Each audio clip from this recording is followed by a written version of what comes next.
Parliamentary standing committee PPP విధానం correct అని వాళ్ళు చెప్పనటువంటి విషయాన్ని చెప్పినట్టుగా ప్రజల్ని మిస్లీడ్ చేస్తూ ఒక ఫాల్స్ ఇన్ఫర్మేషన్ ని ప్రజల్లోకి పంపించేటువంటి ఓ ప్రయత్నం చేస్తా ఉన్నారు. ఈ విషయంలో పార్లమెంటరీ స్టాండింగ్ కమిటీ ఏం చెప్పింది, దాని యొక్క వాస్తవాలు ఏంటనేది ప్రజల దృష్టికి తీసుకువెళ్దామని చెప్పేసి ఈ ప్రెస్ కాన్ఫరెన్స్ ఏర్పాటు చేయడం జరుగుతా ఉంది. వాస్తవాల్లోకి వెళ్తే ఆ కమిటీ మెడికల్ ఎడ్యుకేషన్ ని ఎంకరేజ్ చేసి దీన్ని పెంపొందించాలి, దీంట్లో ఉన్నటువంటి ఇంబ్యాలెన్సెస్ గురించి దీంట్లో ప్రస్తావించడం జరిగింది. నేషనల్ యావరేజ్ అంటుంది ఏంటంటే ఒక 10 లక్షల జనాభాకి ఒక 75 ఎంబీబీఎస్ సీట్లు అనేది నేషనల్ యావరేజ్ చెప్తా ఉంది. కొన్ని రాష్ట్రాల్లో నేషనల్ యావరేజ్ కన్నా తక్కువ ఉన్నాయి, కొన్ని రాష్ట్రాల్లో నేషనల్ యావరేజ్ కన్నా ఎక్కువ ఉన్నాయి, కొన్ని అయితే అసలు అంత కూడా లేవు అని చెప్పేసి స్పష్టంగా చెప్తూ కొన్ని ఉదాహరణలు చెప్పుకొచ్చింది. అయితే మన రాష్ట్రంలో మా నాయకుడు జగన్మోహన్ రెడ్డి గారు ఈ అసమానతలు ఉండకూడదని, ఇంబ్యాలెన్స్ ఉండకూడదని చెప్పేసి ఆనాడే జగనన్న ప్రభుత్వంలో 5 ఏళ్ల కిందే ఒక దూరదృష్టితో ఆలోచించి మా నాయకుడు జగన్మోహన్ రెడ్డి గారు మా జగనన్న ప్రభుత్వంలో 17 గవర్నమెంట్ మెడికల్ కాలేజెస్ ఈ రాష్ట్రం తీసుకురావాలని చెప్పేసి సుమారు 8,500 కోట్లు ఖర్చు చేస్తూ ఒక చక్కటి ఆలోచన శ్రీకారం చుట్టారు.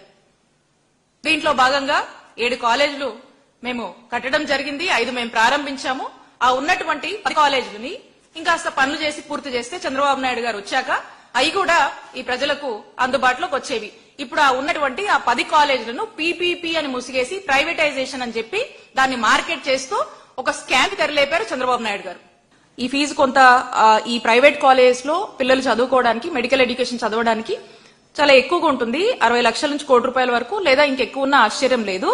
కానీ ఈ గవర్నమెంట్ వచ్చేసరికి ఏదైతే ప్రతి స్టేట్ కి వాళ్ళ దగ్గర ఫీజు వాళ్ళకు ఉంటుంది.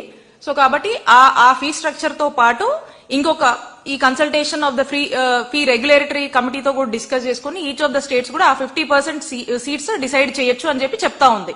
మెడికల్ ఎడ్యుకేషన్ ని ఎంకరేజ్ చేయడానికి, దాన్ని ఎక్స్ప్లోర్ చేయడానికి కానీ ఎంకరేజ్ చేయడానికి కానీ ఈ చదువులు చదివేటువంటి విద్యార్థులకు అవసరం అయితే డిజర్వింగ్ స్టూడెంట్స్ కి సెంట్రల్ మినిస్టరు, సెంట్రల్ గవర్నమెంట్ అలాగే స్టేట్ గవర్నమెంట్ రెండు కూడా కలిపి పనిచేసి అవసరమైతే ఆ డిజర్వింగ్ స్టూడెంట్స్ కి ఈ మెడికల్ ఎడ్యుకేషన్ చదువుకోవడానికి ఎంకరేజ్ చేద్దాం అనేటువంటి ఆలోచనని రికమెండ్ చేస్తూ చెప్తుంది.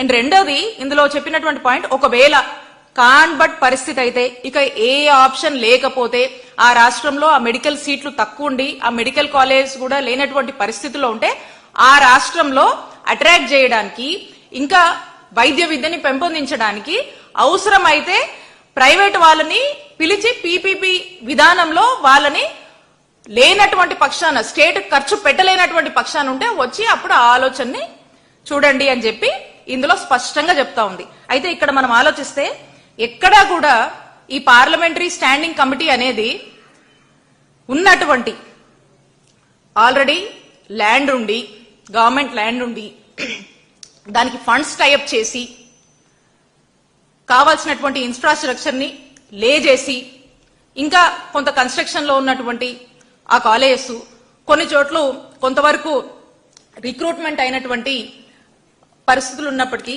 ఇవన్నీ పక్కన పెట్టి ఎక్కడ కూడా ఇవి పీపీపీకి ఇవ్వమని ఎక్కడా కూడా ఈ కమిటీ రికమెండేషన్స్ లో లేవు.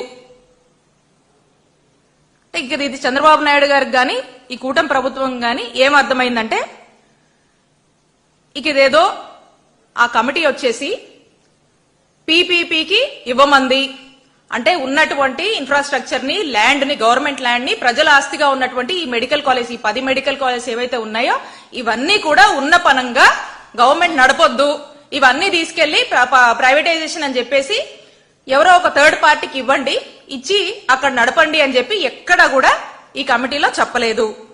మరి ఇది చెప్పకుండా వీళ్ళు మాత్రము, చంద్రబాబు నాయుడు గారు మాత్రము వాళ్ళు చెప్పిందని లేనిపోని అబద్దాలని, లేనిపోని ఒక ఫాల్స్ ఇన్ఫర్మేషన్ ని, లేనిపోని ఒక ఫాల్స్ ప్రాపగాండాన్ని ప్రజల్లోకి పంపించేటువంటి ప్రయత్నం చేస్తా ఉన్నారు.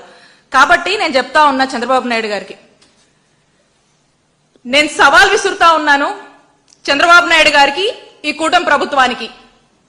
ప్రభుత్వంలో ఉన్నటువంటి ప్రభుత్వ మెడికల్ కాలేజ్ గా ఉన్నటువంటి ఈ కాలేజెస్ ని పీపీపీకి ఇవ్వమని ఎక్కడైనా ఈ రిపోర్ట్ లో ఈ కమిటీ రికమెండ్ చేసిందా? దీనికి చర్చకు నేను సిద్ధం, మా వైఎస్ఆర్ కాంగ్రెస్ పార్టీ సిద్ధం. మీరు సిద్ధమేనా? ఎక్కడైనా ఉన్నటువంటి గవర్నమెంట్ మెడికల్ కాలేజ్ ని ఆల్రెడీ ఇంత ఇన్ఫ్రాస్ట్రక్చర్ లే చేసినటువంటి దాన్ని పీపీపీకి ఇవ్వండి అని చెప్పి ఈ కమిటీ స్ట్రైట్ అవే ఎక్కడన్నా రికమెండ్ చేసిందా? చేస్తే చెప్పండి, మేము చర్చకు సిద్ధం. మీరు సిద్ధమా? స్టార్టింగ్ నుంచి కూడా ప్రైవేటైజేషనే వాళ్ళ యొక్క ఇంటెన్షన్ గా, ప్రైవేటైజేషనే ఒక విధానము, ఒక ఐడియాలజీగా పెట్టుకొని దాని తగ్గట్టు అడుగులేస్తా ఉన్నారు. ఈ రోజున డిసెంబర్ 11న ఈ కమిటీ రికమెండేషన్ ఇచ్చింది. ఏమని? మెడికల్ ఎడ్యుకేషన్ ఇంప్రూవ్ చేయాలనే వీళ్ళ రికమెండేషన్ ఇచ్చారు. ఈ మెడికల్ ఎడ్యుకేషన్ ఇంప్రూవ్ చేయాలని వాళ్ళు చెప్తుంటే, ఇంబ్యాలెన్సెస్ పోవాలని వాళ్ళు చెప్తా ఉంటే, లేదు పీపీపీకే ఇవ్వమని చెప్తుంది, ఇదిగోండి నేను అప్పుడే ఆలోచించాను అని చంద్రబాబు నాయుడు గారు, నేను అప్పుడే ఆలోచించి ఇదే చేస్తున్నానని చంద్రబాబు నాయుడు చెప్తా ఉన్నారు.